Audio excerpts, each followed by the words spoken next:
Kom ons raak vir 'n oomblik ook rustig en stil voor die Here. Dan begin ek vir ons met gebed.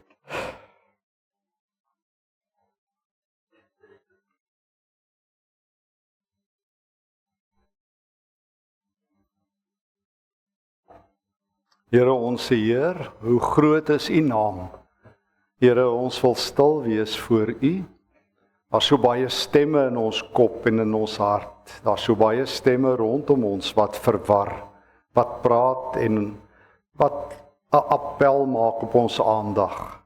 Here, as ons stil raak voor U, dan stel ons harte oop. Here, ons wil oop wees sodat ons vol kan word van U. Here God, gee dat U Heilige Gees ook in vanaand se oomblikke in ons lewens sal werk. Dankie Here dat U self beloof het dat daar waar U woord grond vat op goeie grond, dit altyd vrug dra. Gee dat U Gees vanaand dit sal gebeur, dat ons goeie landerye sal uitgekies het. En dankie dat ons vanaand dit gedoen het. Daar waar U Gees en U woord is, daar is U aan die werk. Kom Here en word verheerlik. In die mooi en kragtige naam van Jesus, die blinkmôre ster, die leeu uit die stam van Juda, die eerste en die laaste, die lewende, U wat dood was, maar wat opgestaan het en tot in ewigheid lewe, in U naam. Amen. Wat 'n voorreg om saam te reis. Vanaand, dit gaan ongelukkig altyd so, ek het gesê, ek gaan vanoggend by Habakuk stil staan, maar vir die leraars, maar ek het besef soos dit gaan, Habakuk is te groot en die woord van die Here is te diep, so ek gaan vanaand, wil ek graag stil staan by Habakuk, en ek het al 'n paar keer in my lewe by Habakuk stil gestaan, en daar's 'n groot rede, en dis te danke aan 'n ou vriend van my. Ek het eintlik maar net vir die leraars boeke saamgebring, maar daar lê so 'n dik boek wat ons geskryf het oor die hele Bybel, wat mense deur die Bybel vat. Leonard Maree, hy was prof in lewe van by die AGS opleidingskollege, hy is 'n Ou Testamentikus en ek het die Nuwe Testament gedoen, en ek onthou Leonard, hy so 'n paar jaar terug na hartaanval oorlede, en in elk geval, Leonard het vir my op 'n dag gesê, ek het eers die Nuwe Testament geskryf, en toe skryf hy die Ou Testament deel van daai ou dikke boek om gelowiges te help, en Leonard sê toe vir my, die een boek in die Ou Testament wat 'n mens se lewe verander as jy hom goed lees, is Habakuk. En ek het dit goed ter harte geneem, wat ek luister as 'n professor praat. En hy het baie wys dit gesê, en ek het vra Leonard, hoekom sê jy dit? Want die profete is fris, né? Die Ou Testament se profete, hulle is nie maklik nie, hulle sit nie lekker om onder die lyf nie. Dit is nie soos vandag se profete, as hulle profeteer, dan sing almal lekker daar as hier nie. As jy in Jeremia se teenwoordigheid was, my definisie van 'n profeet is, jy het hom net een keer vir ete genooi, dan nie weer nie. Dit is 'n Bybelse profeet. Jy wil nie Jeremia genooi het nie, jy wou nie Jesaja genooi het nie, jy wou definitief nie vir Hosea genooi het nie, veral as sy vrou saamgekom het, maar dis 'n ander gesprek. En dalk was Jesaja aan daai by wat hy 3 jaar kaal moes loop. Jy wil nie al daai goeters oorkom nie.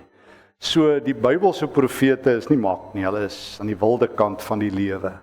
Ek onthou Jeremia wat in Jeremia 15 vir die Here sê, Here, ek kan eenvoudig nie meer nie. Ek kan eenvoudig nie meer profeteer nie. Dit is net te swaar. En hoe die Here hom dan tegemoet kom. In elk geval, Habakuk leef in dieselfde tyd, lyk dit vir ons, as Jeremia. Jeremia is een van die groot eisters, daar's nie twyfel nie. Terloops, julle weet ook, Jeremia is die grootste boek in die Bybel, in volume. Van alle boeke in die Bybel is dit Jeremia, in die Hebreëse kanon. Ons dink baie keer met ander boeke, soos die Psalms of Jesaja, wat daai groot klomp, wat 66 hoofstukke het, maar Jeremia is die grootste boek. En Jeremia profeteer 40 jaar, dit word baie goed gedateer, wanneer hy begin, so daar in die middel van koning Josia, en hy is die laaste profeet wat profeteer onder 'n koning wat Israel gehad het. Van toe af, Sedekia was die heel laaste koning wat Israel ooit gehad het. Israel se onafhanklikheid het in 586 voor Christus gestop, en tot vandag, tot in 1948, of wanneer ook al, was Israel nie weer 'n onafhanklike land nie. Maar Jeremia beleef koning Sedekia.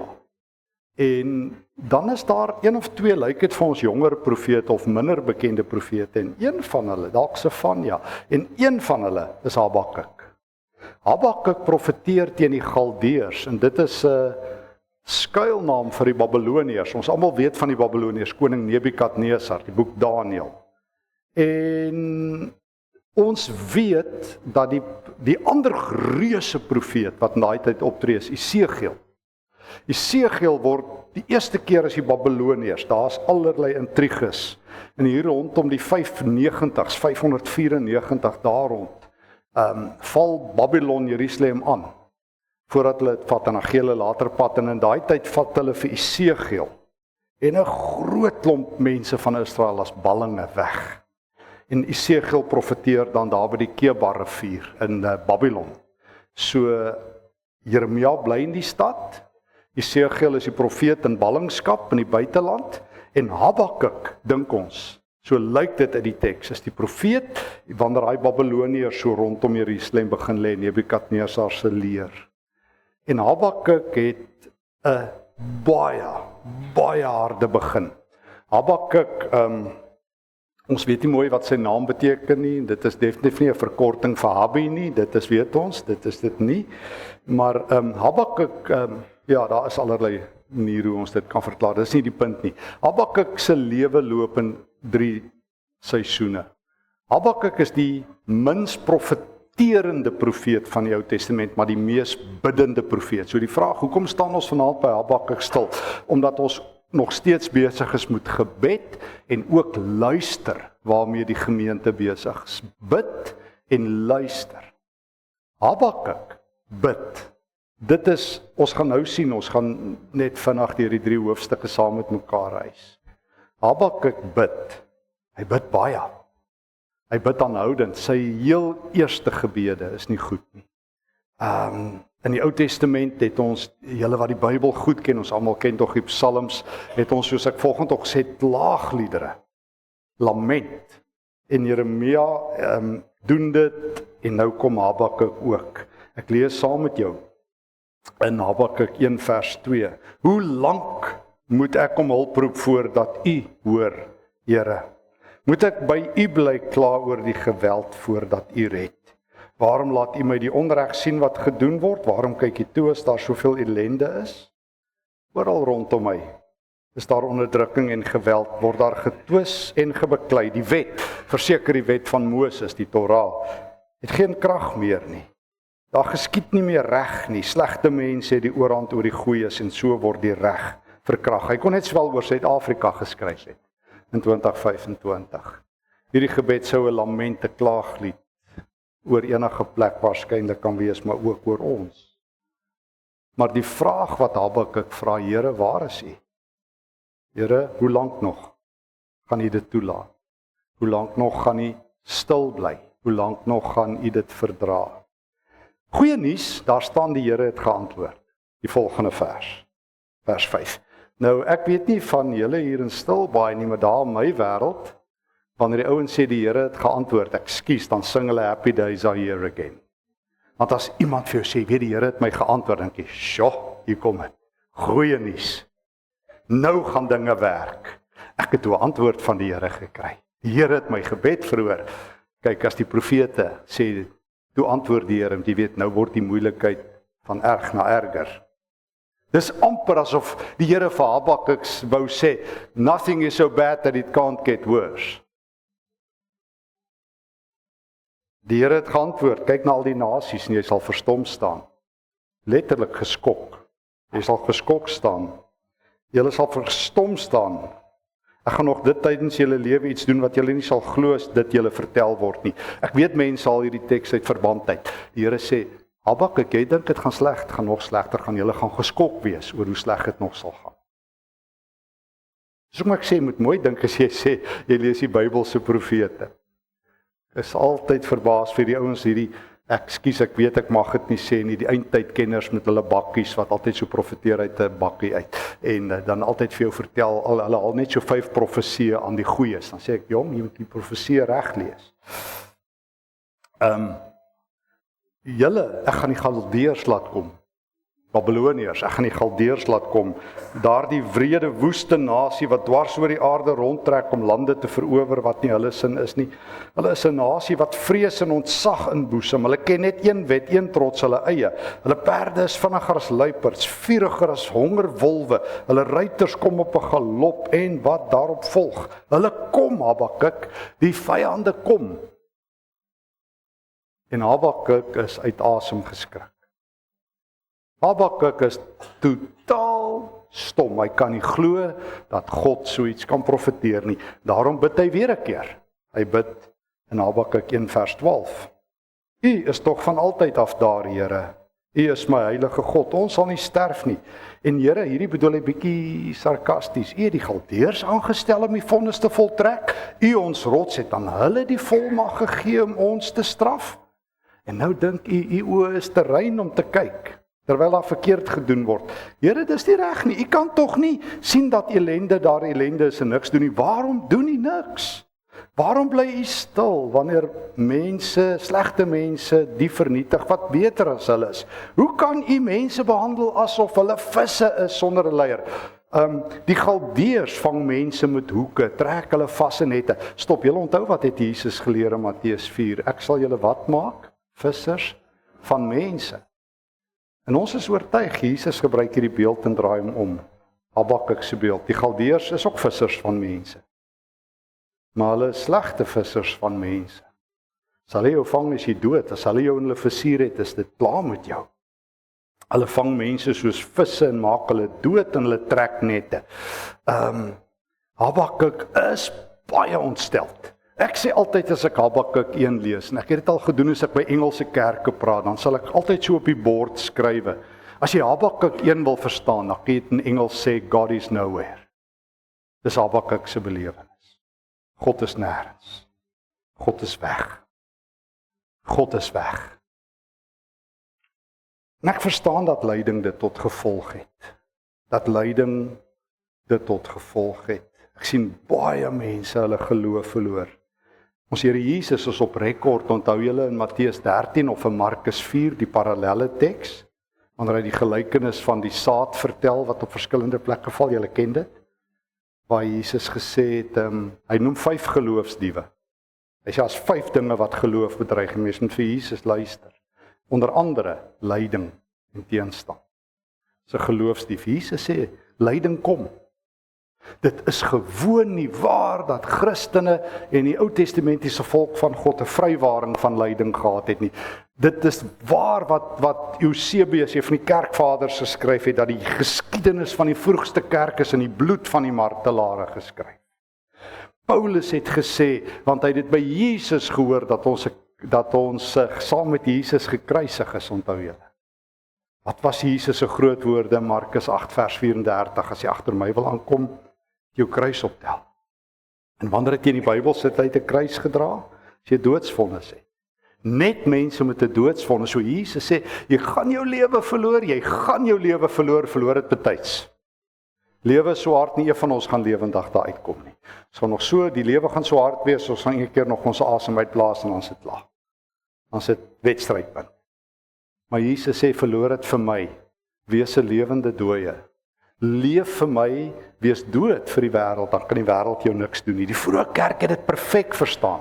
Daarom kon hulle lyding vat, maar dit bly nogtans moeilik, maar dis 'n teologie wat ek dink ons nooit meer deel genoeg nie. Ek onthou 'n klompie jare gelede in Pretoria het 'n dominee my gevra eendag by een van die gemeentes waar ek gepreek het, wat se teks sou ek dink Christene moet lees, dit was so in die 90er jare, wat ons sal dra in die volgende millennium. Ek het nie eens gedink daaroor, ek sê die eerste Petrusbrief, wat sê hoe 'n Christen in lyding moet leef, hoe 'n Christen saam met Jesus deur lyding moet kan gaan. Hier sit hierdie Israeliete, en God, die lewende God sê vir hulle, dit sal erger word, en sy profeet weet nie wat om te profeteer nie. Niemand wil na so 'n profeet luister nie. Almal luister na die ouens wat die goeie nuus suikerklontjies verpak. En wat dit sag op die oor laat val, sê Paulus vir Timoteus. En wat die evangelie suiker, hoe noem jy Engels dit, sugarcoat. En hier kom Habakuk en hy sê, Here, kan dit nie sê nie. Hoe kan u so iets sê? Ons is die volk. Habakuk 2 gebeur daar 'n wonderwerk. En hier kom ons nou by die eerste antwoord. En geliefdes, ons moet na Habakuk 2 toe gaan. As jy by Habakuk 1 vassteek, gaan jou lewe suur en swaar wees. God gryp in. God openbaar iets van homself. Hy gryp sy profeet, want die boek Habakuk is vir Habakuk geskrywe. Habakuk is in die eerste plek die profeet wat self moet verander deur gebed en self moet leer luister voordat God iets met hom kan regkry.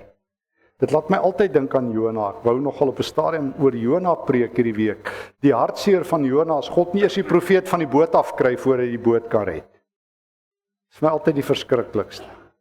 Die profeet is die probleem.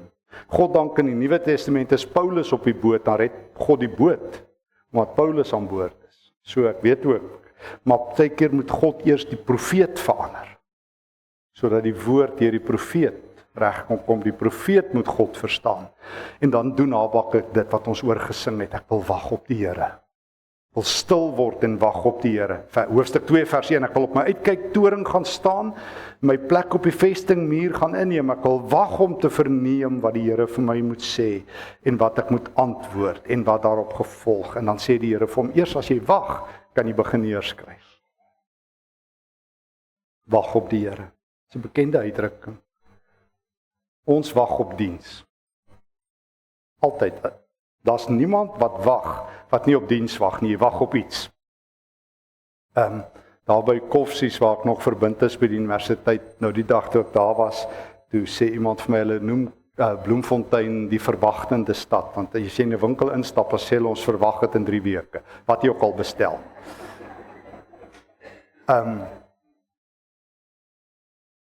Maar die een ding wat ons almal weet van wag, dit is om agter in die ry in te val. Ja, en mense, julle ken die teorie van ry staan, daar's altyd plek in 'n ry agter. Altyd. Maak nie saak hoe lank 'n ry is nie, daar's altyd plek in 'n ry. Die probleem is net as jy agter is, en jy moet kom tot voor. So jy wag passief op diens en dan werk jy jou op soos wat die ry nie vorder nie. Dis 'n ander gesprek. Maar so staan by die Here wag in 'n totaal ander betekenis. Jy wag nie op diens nie. Jy wag nie op iets wat hy moet doen nie, jy wag op God. God is die doel. God is die rede. En as jy dit verstaan wat by volgende aansluit, verander jou lewe. As jy verstaan, ek wag op die Here. Ek wag nie op wat die Here doen nie, ek wag op die Here. Ek kom tot rus. Vanoggend ook daarna verwys by Psalm 131, soos 'n klein kindjie rus gevind het aan die Here se voete. So aan sy moeder se voete, aan sy moeder se skoot, so vind ek rus by die Here.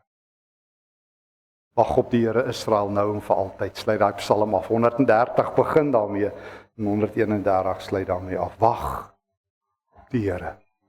Wag op die Here. In die oomblik as jy wag, skuif jou aandag. Ons almal, sal die geleerde mense sê, het 'n voorgrond en 'n agtergrond in ons lewe. Ons almal se lewe, en dis baie maklik om agter te kom wat is die voorgrond in enigiemand se lewe. Mens kan binne 'n paar oomblikke se saamgesels, kan ons almal dit by mekaar agterkom. Waaroor praat jy die meeste? Waaroor kla jy die meeste? Waaroor is jy bekommerd die meeste? Wat leef? Want dit sê, wat is die voorgrond? Wat sien jy? Ons sien nie met ons oë regtig nie, ons sien met ons brein. Ons brein draai dit net om. Ek onthou 'n studie wat ek eendag geleer het van 'n neurowetenskaplike Lars Michelson daar by van die Skotse Universiteit het gesê, ons brein het net so 22 tot 25 watt elektriese krag omtrent. So hy werk maar soos die ou Eskom op beurtkrag. So kom meeste mense, kom jy 50% van die tyd dagdroom, want jou brein moet energie spaar, want hy wil nie hê jy moet te veel dink nie. Jou brein het kopkaarte. Die grootste probleem met baie mense kom hulle lewens nie verander nie, soos een van die Engelse skrywers sê wat oor die brein nadink, powerful mental maps stand in our way. Ek ken mense wat 30 jaar in die kerk sit en 40 jaar nie so stukkie anderster is as die van die kerks nie. Hulle is baie die kerks is maar net soos die van die kerks. Hulle dink dieselfde, bekommer dieselfde, praat dieselfde, al wat hulle sê, ons net open skriflesing, gebed aan sit reg. Of net die Here kan ons nog help, soos iemand altyd sê, ek sê nie hy het, mens noem dit die kruis, maar dis 'n ander gesprek. As mense moet sê, net die Here kan ons nog help verstaan hulle van die Nuwe Testament net mooi niks. Want God het onherroepelik sy grootste wonderwerk in die wêreld gedoen by die kruis van Jesus. En as dit nie hulp is nie, dan gaan God nie baie vir jou doen as jy dit nie glo nie. As die kruis nie jou lewe is en as jy nie gekruisig is saam met Christus nie en as jy nie elke dag wag op die Here nie en as die Here nie vir jou genoeg is nie, waaragtig sal niks werk nie. Maar as die kaarte in jou kop, die voorgrond in jou lewe, eerste is om moeilikheid te sien. Ek het ergens so 'n boek oor die brein geskryf van geloof. Ek het nou, ek dink nie ek het saamgebring, ek het ook nou van die boeke gebring regtig nie. Waar van 'n bekende neurowetenskaplike Gregory Hansen wat sê our brain is like Velcro for bad and like Teflon for good. So Velcro trek mos negatief. Gaan kyk maar wat lees mense eerste in die koerant, die slegte stories. Een studie wat ek gelees het, sê as iets baie slegs met jou gebeur, vertel jy dit vir 17 mense, en as iets goeds met jou gebeur, vertel jy dit net vir 13. So kom slegte nuus altyd wen, ook in die kerk. So kom die beswaardes wen, want almal luister na hulle, maar die Here sê, Habakuk, as jy die geheim wil kry, wag op my. Dis soos die klaagliedere boek. Kyk, dis 'n klassieke boek, 5 hoofstukke wat net klagtes is. Hoe lekker is dit? Ek sê altyd vir mense, daar's jou boek, gaan lees hom. 5 hoofstukke, lekker. 22 verse elke hoofstuk, behalwe hoofstuk 3:66. Hy volg die Hebreëse alfabet mooi, maar die sleutel lê daar in die middel, hoofstuk 3. Daar in die middel. Almal, dis altyd meervoud en ewe skielik staan daar een persoon wat opdaag by die begrafnis van hoop. Hoop is weg, hoop het geëmigreer. Altyd wanneer mense met hoop moet gebruik hulle dit nie, maar die dag as alles sleg gaan, dan ewe skielik sê, nou moet ons net hoop op die Here. Maar jy moet altyd hoop op die Here. Maar gewoonlik net, nou is ons nie moeilikheid, nou moet ons hoop op die Here, nou moet die Here help. Nou sê die Here, Habakuk, jy moet iets leer, jy moet wag op my. Jy moet wag op die Here. Here, maar jy moet help, kyk hoe gaan dit? Habakuk, wag op my. Here, maar, Habakuk, wag op my. Bly stil, wag op my. Een van my vriende wat daar by Mosaïek gemeente is, Johan Huystek is 'n wonderlike musikant. En Johan Huystek sê daar's 'n baie goeie musikale noot wat 'n mens behoort te vat as jy 'n gelowige is. Hy noem dit sharab. Ek ken nie die ander woorde daarvoor nie. Maar hy sê dis daai noot wat jy behoort te vat. Bly net stil. Sst, Stefan, sst. Ek ken net 2 voorskrifte in die hele Bybel na my wete oor die lengte van gebed. Ek weet Daniël bid nagte deur. Ek weet ons Here Jesus bid lank. Ek weet Nehemia 1:2 gaan worstel om deur. Daar's niks fout om lank te bid. Maar wanneer die Nuwe Testament en die Ou Testament sê nou maar Prediker 4 en in Matteus 6, laat jou woorde min wees. Praat kort met die Here. Oppas. Shh. Ken jou plek. Sien sy heerlikheid en jy het reg gesien. Habakuk, wag. Tot wanneer, Here? Nee, wag nie op diens nie, Habakuk, jy wag op my. Here, kyk hoe, Habakuk, ek is God. Jy's 'n mens. Jy hoef nie vir my instruksies te gee en ek weet wat die wêreld aan die gang is. Wag op my. En dan sê die Here vir hom, doen nog iets. En dit is Habakuk 2 vers 4. Dit is die boodskap. Wie nie reggesind is nie, sal sy verdiende loon kry, maar hy wat reg doen, sal bly lewe. Julle wat die Bybel ken sal weet, dis die hart van Paulus se teologie, né? Hy haal Habakuk 2 vers 4 aan. Romeine 1, die regverdige sal uit die geloof lewe. Hy wat deur die geloof geregverdig is, sal lewe. Paulus gebruik Habakuk 2 vers 4 as die anker van sy teologie. Die Here sê, Habakuk, weet jy wat? Laat God doen wat God doen op God se tyd. En Habakuk, weet jy wat moet jy doen? Jy moet reg doen. Jy moet deur geloof lewe. Here, maar kyk hoe Habakuk leef deur geloof.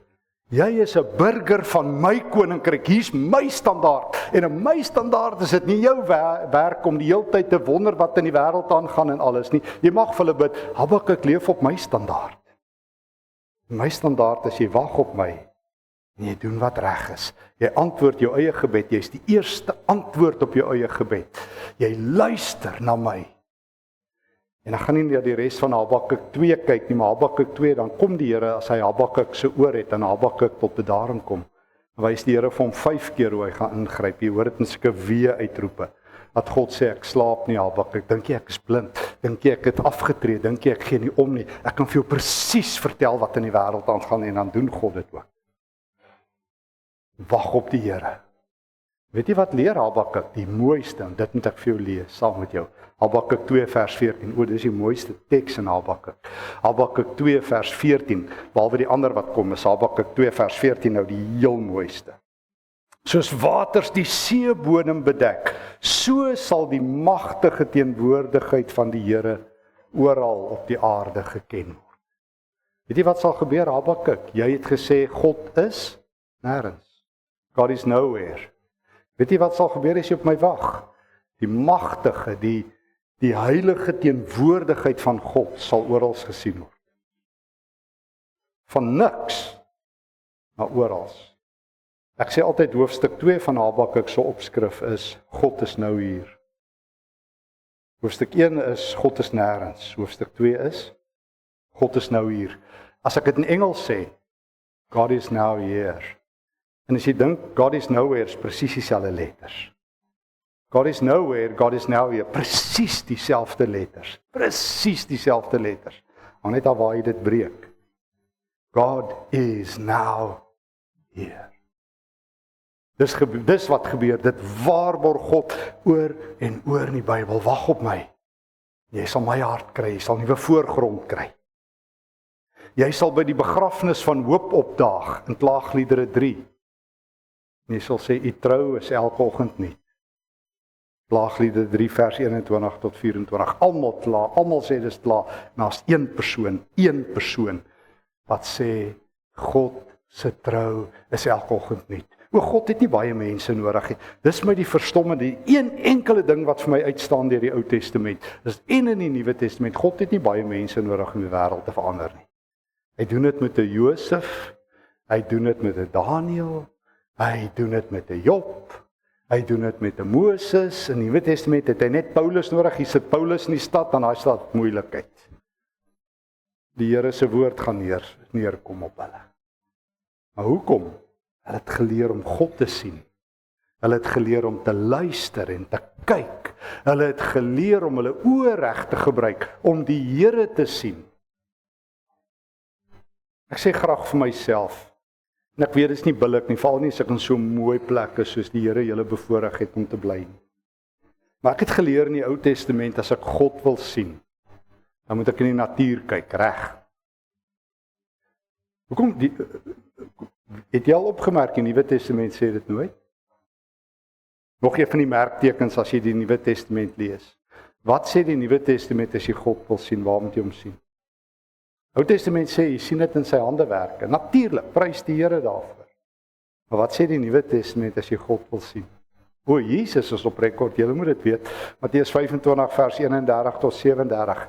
Dis die groot laaste eksamenvraag. Jesus se oopboek eksamenvraag. Hy sê hier is die laaste vraag wat in die heelal vir alle mense gevra gaan word op die dag van die Here. Het julle my raak gesien? Het julle my toe herken?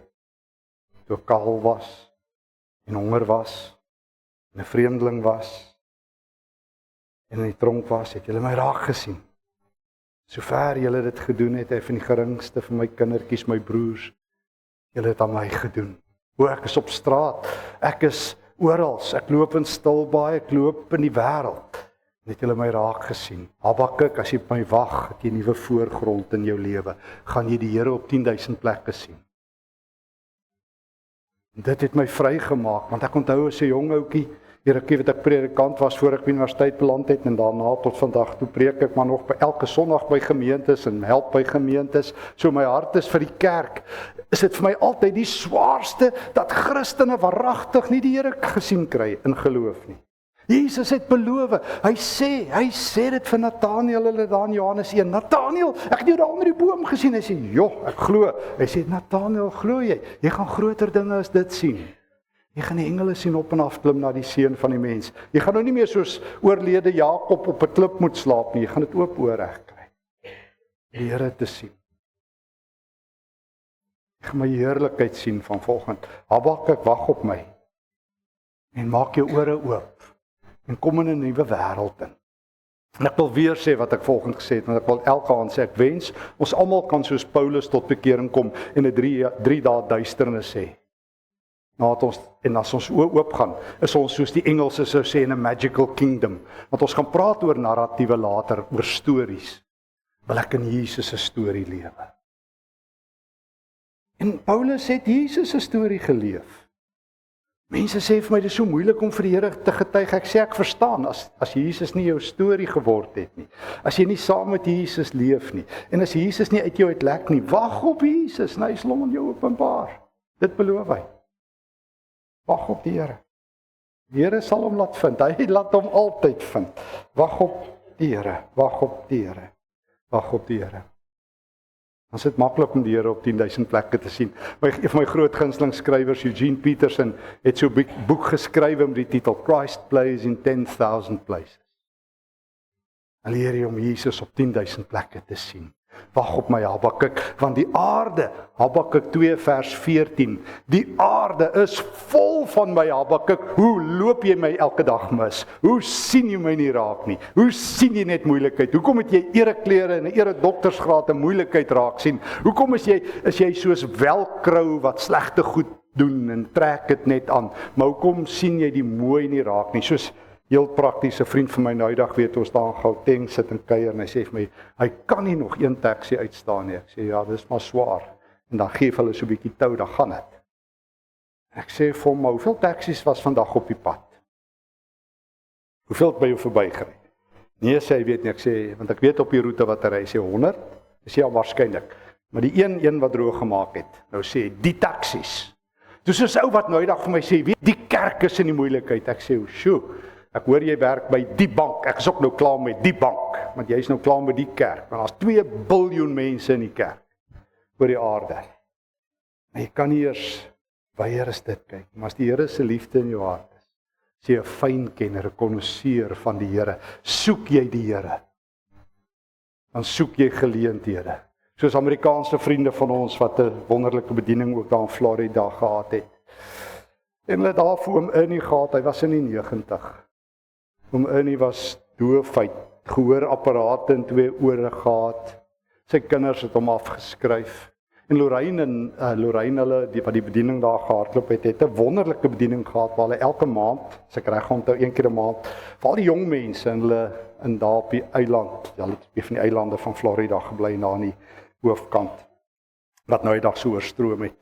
En dan het hulle 1 keer 'n maand 'n koninklike ete gekook en jong mense genooi. Maar elke persoon wat die jong mense bedien het, moes aandklere aantrek. Jy het 'n aandpak aangehad en jy het silwerware gebring en servette. En die ouer persone het al die jong mense, dit was 'n, soos die Engelse sê, 'n 5-course meal wat amper 'n masterchef sou laat skrik. En dit was so 'n lang waglys, al die jong mense wou deur die mense van daai kerk bedien word. En oom Ernie was ook deel. En toe kon oom Ernie nie meer lewe nie. Sy lewe het nie betekenis. En Lorraine het ons die storie een keer vertel toe ons daar by hulle gekuier het. Toe oom Ernie een aand gebid, soos my ma baie gebid het. Ag, die Here moet my nou kom haal. Het nie my ma so nik gehad, tot ek een keer sê, hy kan nie ma, hy is by ma, hoe kan hy nou ma kom haal? Dit is nie asof hy nie by ma is nie. Toe skrik sy daarom. Maar oom Ernie, ek verstaan ook, die Here moet my maar kom haal. Hy sê, en toe kry hy so skaam. Toe dink hy, wie sal môre aand die skottelgoedwasser pak? Want dit was sy werk, hy was die skottelgoedwaspakker. Toe wag hy maar weer op die Here. Mens kan totdat jy 92 is diensbaar wees vir die Here en aanmeld vir die Here en iets doen vir die Here en die Here op 10.000 plekke sien. Ek sal nooit vergeet nie. Een keer op toe ek in Amerika was, hierdie ding gesien, my lewe verander, van Bill Knight. Dis 'n ou oom. Hy het tot daai tyd vir George Bush die jongie ontmoet. Sy woorde het my so geruk. Hy het gesê, hy was toe in die 80, I've outlived my personal usefulness. Niemand gee meer vir my om nie, my kinders het my vergeet, my nuttigheidswaarde. Ek het my rakleeftyd oorskry, maar ek is nog op die rak. En toe dink hy by homself, maar ek kan ietsie doen. Ek kan mense se hand skud.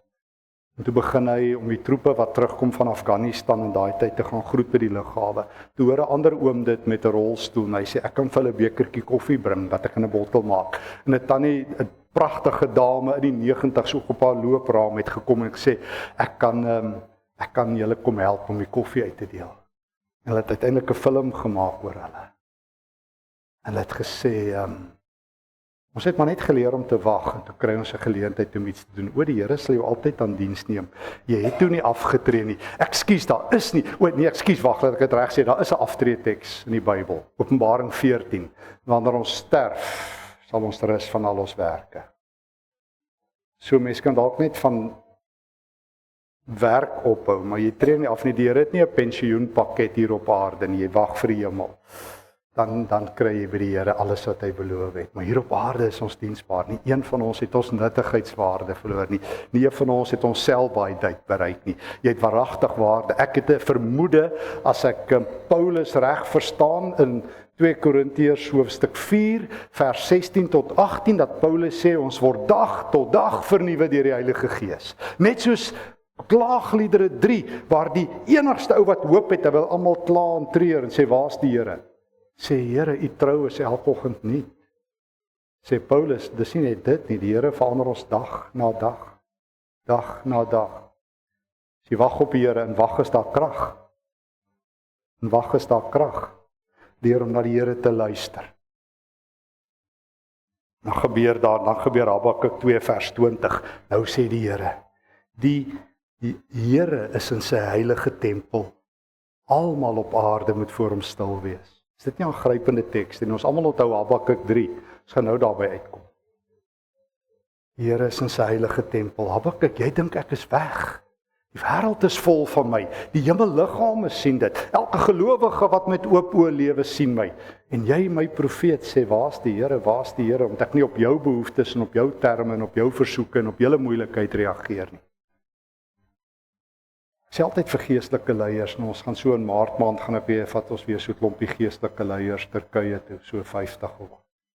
Dan sê ek altyd vir die ouens as ons daar loop, daar tussen die 7 gemeentes en Paulus se plekke en so aan. Dan sê ek altyd vir hulle, wat vir my die aangrypendste is van daai Openbaring 2 en 3 se gemeentes. Daai mense ly, hulle word vervolg, hulle word doodgemaak. Dit pla Jesus niks. Wat hom pla is hulle karakter. Jesus is amper nie bekommerd dat hulle vervolg word nie. Hy sê dit en ek is gekruisig by wyse van Spreuke. Paulus is doodgemaak. Johannes en Jakobus, hulle al die apostels is vermoor. Maar julle karakter, gaan God julle karakter verander.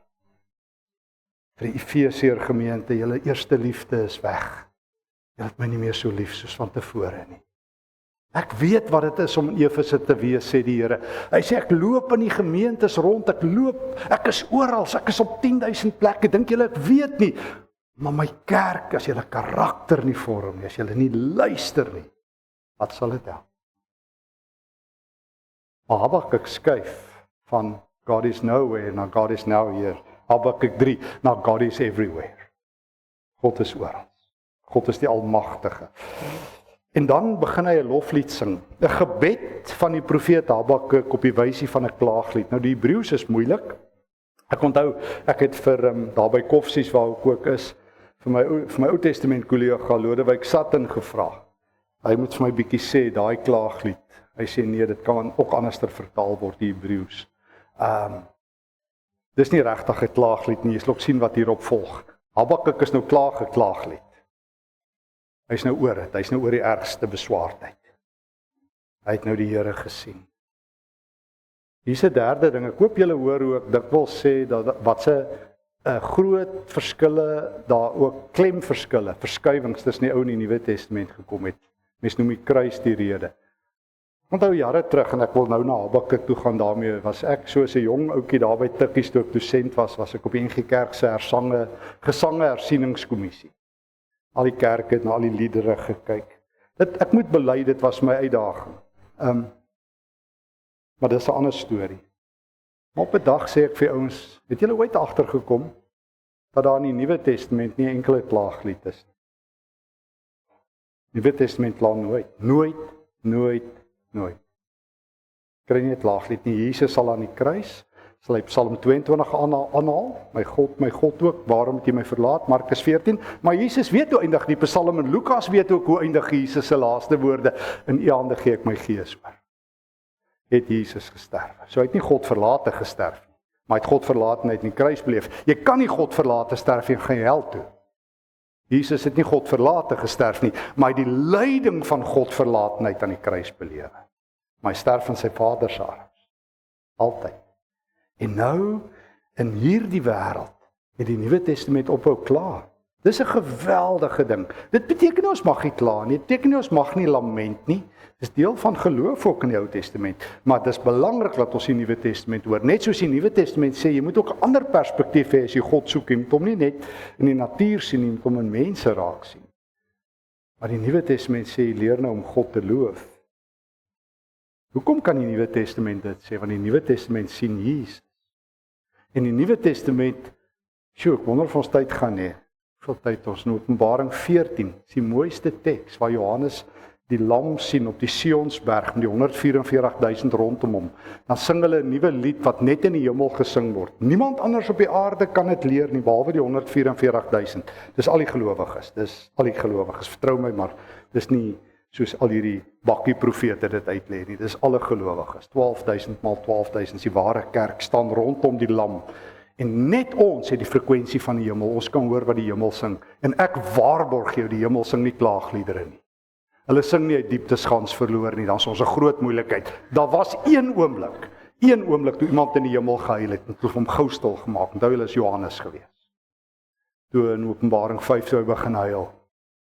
En toe hy die boekrol in God se hand sien. Jy gaan sien as jy in die hemel aankom, daar's 'n bordjie huil verbode. Jy hoef nie eens te sê verbode en die huil is uit. Die fees gaan begin. Jesus wag, die groot fees kom. Dis hoekom hy die Heilige Gees gegee het in Efesiërs 1 vers 13 en 14 om ons voor te berei vir die fees. Die Gees moet ons by die huis kry. Dis die Gees se werk om ons by die fees te kry. Sê Paulus. Hy is die seël en die waarmerk. En nou kom Habakuk en hy begin die Nuwe Testament se taal sing. Here, ek het gehoor vers 2 wat van u vertel is en ek is vervul met ontzag vir wat u gedoen het. Hoor jy die toonaard het verander? Dis nie meer daai, ek is nou kwaad en ek kan vir die Here sê wat ek wil nie. Dis iemand wat buig, wat gewag het, wat deur die Gees gelouter is. Hy sê, en dan vertel hy, ek gaan nou nie alles lees nie, vers 3, hoor net, God kom van Teman af, die Heilige kom van die Paranberg af, die hemelruim is vol van sy majesteit, die aarde is vol van sy roem. Vroeger was God nêrens, was die aarde leeg en die hemel leeg. Nou waar is God nou? Vol, die hemel is, aarde is vol. Jy loop net so rond en sien jy God se kavoot, sy heerlikheid. Jy kyk net so aan stap jy hom God vas. Jy draai nog jou rug op hom, maar loop jy weer in God se goedheid vas. God, u is oral. Ek het gewag op u en dan wag op u is daar krag. Nou sien ek u. En uiteindelik is Habakuk vers 16 en so aan. Hierdie was 'n harde een, sy liggaam het gebed gevoel. Sal dit nie wonderlik wees as die lewende Here so sterk in ons almal werk, dat ons die Here voel in ons liggame. Dat ons baie keer uitgeput is as ons bid. Dat die krag van die Here op so effek het op ons liggaam. En dan sy groot woorde, wat hy nie geskryf het in die eerste plek as 'n liedjie wat die NG Kerk moet sing nie. Maar wat hy geskryf het nadat hy geleer het, gegroei het, die man van God wat moet groei, van God is nêrens, na God is hier, na God is oral. Al sou die vyeboom nie bot nie, daar geen druiwe meer aan die wingerde wees nie, al sou die olyfoes misluk, en die lande geen oes lewer nie, al sou daar geen kleinvee in die kampe meer wees nie, en die beeskrale sonder beeste wees, nogtans sal ek in die Here jubel. Nogtans, desnieteenstaande, soos my oupa sou gesê, desondanks, sal ek jubel. As jy godsdienstig is, verstok is soos die Joodse godsdienstiges was, dan jubel jy net as gevolg van. Maar as jy deur die Here gelouter is, jubel jy ten spyte van. Kan jy op 'n siekbed lê en sê, prys die Here, soos die rukkie wat ek 'n jong leraar in Benoni was, ek sal nooit vergeet nie. dierbare dame wat gevorderd in jare was. Sy was terminaal siek aan kanker en ek het elke dag by haar gaan sit. Sy was reeds blind en sy was stikkend en ag, ou liggaampie was uitgeteer. En ek het eendag so gesit en gesê, Tannie, ek is hier om vir Tannie te bid. Sy sê, my kind, jy hoef nie meer vir my te bid nie. Wat kan ek vir jou bid? Geef my jou hand, dan bid ek vir jou. Ek sê, Tannie, nee, ek is daai tyd, ek is hierdie dominee, ek het hierdie plig, ek moet bid. Nou sê die kerkraad, ek doen nie my werk nie. Sy sê, my kind, weet jy wat, die Here staan net daar. Moenie bekommer, hy kom my haal, ek is reg. Wat kan ek vir jou bid? Sê vir my, ek het tydjie nog oor om te bid. Wat nooit vergeet. So wanneer jy lewe kan leef, al breek jou liggaam, al slaan hulle jou, al timmer die siekte jou, die eensaamheid, alleenheid, bekommernis. Nee, wag op die Here, kom maar 'n nuwe krag. Kom maar 'n nuwe vryheid dat jy vir mense kan bid. Dat jy sommer op 'n dag agterkom dit wat Paulus in Galasiërs 6:2 skryf is moontlik, dat jy nog iemand se laste kan dra. En 'n las is sommer net baie keer om vir iemand te sê, kan ek vir jou bid? En om vir iemand anders te sê, kan ek my hand op jou skouer sit? En sommer net vir iemand anders 'n goeie daad te doen sonder dat iemand weet. Nogtans sal ek in die Here jubel. Nogtans sal ek in die Here jubel. Nogtans sal ek in die Here jubel. Onthou 'n vriend van my wat op 'n stadium groot besigheidstransaksie wat hulle groot skade gelei het en ek bel hom. Ek sê vir hom ek is so verskriklik jammer. Waarvoor kan ek bid? En hy sê vir my, weet jy wat, ek gaan nie vir jou sê wat se skade ek gelei het nie. Al wat ek wil weet is jy my vriend, dit maak nie saak nie, ek lewe, ek is ongedeerd. Maar sal jy deurkom. Toe het ek besef, dit is wat die Here met sy kinders doen. Hy brei hulle, sodat hulle uiteindelik al hoe mooier en al hoe heiliger en al hoe meer bruikbaar vir die Here raak. En al hoe meer dinge vir die Here kan doen. En daarom, nogtans sal ek in die Here jubel, sal ek juig oor God my redder. En ek kan jou 'n brief gee, Elke oud Vaalbakker gesê, sê nou, kyk hier, lê die weermagte om ons, waaroor wil jy jubel? Hy sê, oor God, ek het God gesien, ek het God nie belewe. Die Here my God gee vir my krag, hy maak my voete soos die van 'n ribbok op hoë plekke. Laat hy my veilig loop. Sê altyd vir ons, ek was al so baie kere in Israel, ek dink 27 of wat kere, want ek altyd ons daar by die Negev is en by die ander woestyne, kyk ons altyd uit vir die ribbokke, daar vertel ons mekaar van Habakuk. So hulle so daar in die hoë kraanse loop, daar in die woestyn.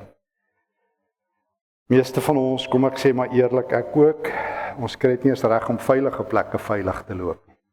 Wat nog te sê op hoë plekke. En ons wil eers 'n versekering hê, u moet vir ons 'n leertjie bou soontoe die Here sê, los dit vir my. Ek sal vir jou 'n bokvoete gee. Jy sal nie eens agterkom nie, maar as jy jouself kry, sal jy loop. Jy gaan eendag dink hoe, maar jy gaan net loop. Voetjie vir voetjie, hand vir hand, tree vir tree gaan jy loop. Die Here wys nie vir ons die hele pad nie. Hy sê net ek is by jou op die pad en ek is die pad. En ek sal saam met jou loop. En ek sal jou op hoë plekke laat loop. Ek sal jou veilig laat loop. Veilig. Ek sal daar wees as jy in die moeilikheid is. Hoeveel van julle kan dit nie getuig nie? Ek het soveel getuienisse in my lewe wat die Here op daai oomblikke net gehelp het. Hoë plekke om veilig te loop. En weet jy wat? As jy lank genoeg, veilig genoeg geloop het, dan sê die Here vir jou,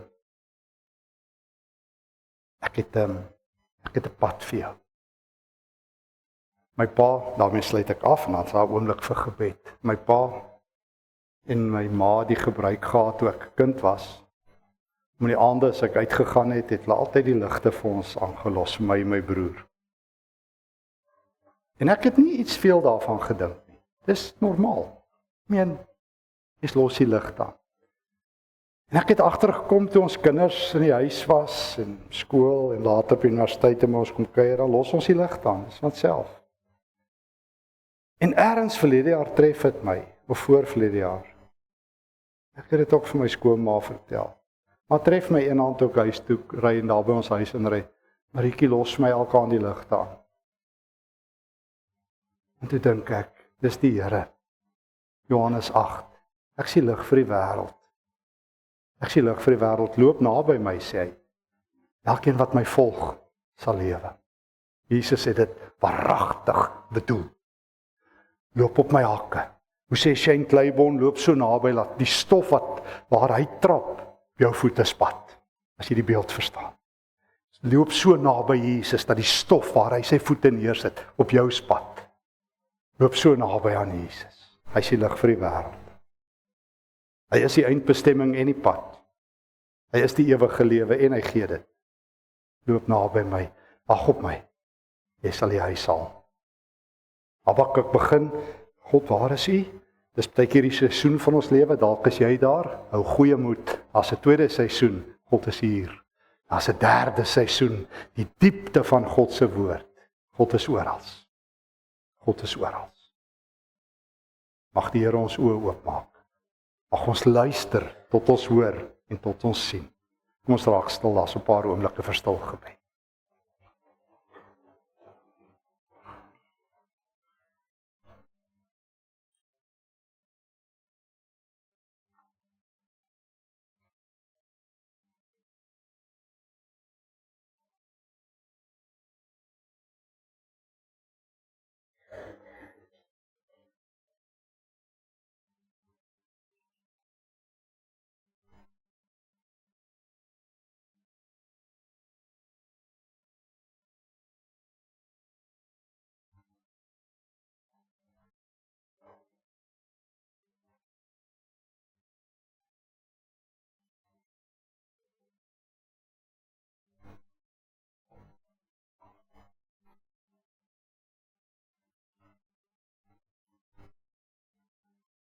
Here, ons is net mense.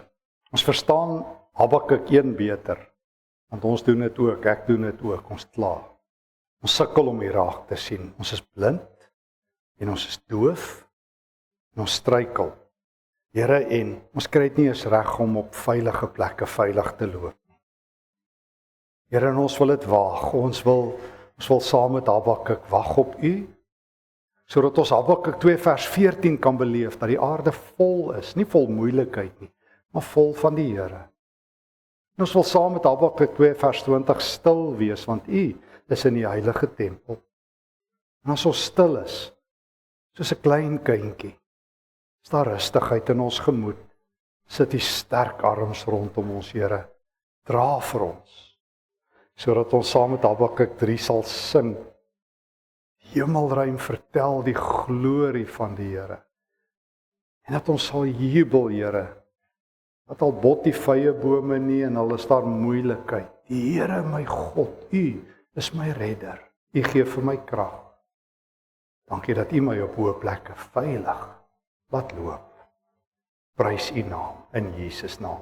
Amen. Daar's geleentheid, ek moes net vra of ons gaan kollekte opneem nie. Ons gaan die laaste lied sing. Kom ons staan, dan sing ons die laaste lied.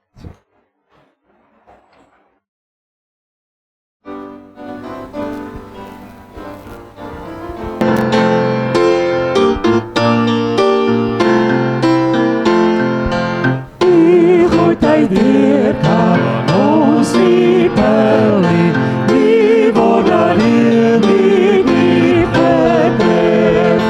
Niks anders bring vir ons die heil nie, ons sal ons hart tot U verhef. Alleen ons dank en ere, U wat ons in die liefde lei. U sal ons nooit vergeet, die Here, U wat ons in die waarheid lei. U is die Heer wat ons gemaak het, voor U kom ons die skepsel staan. U is die Heer wat steeds gewaak het, Heer wie ons hands en al bestaan. U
Ekskuus tog, daar sy terug.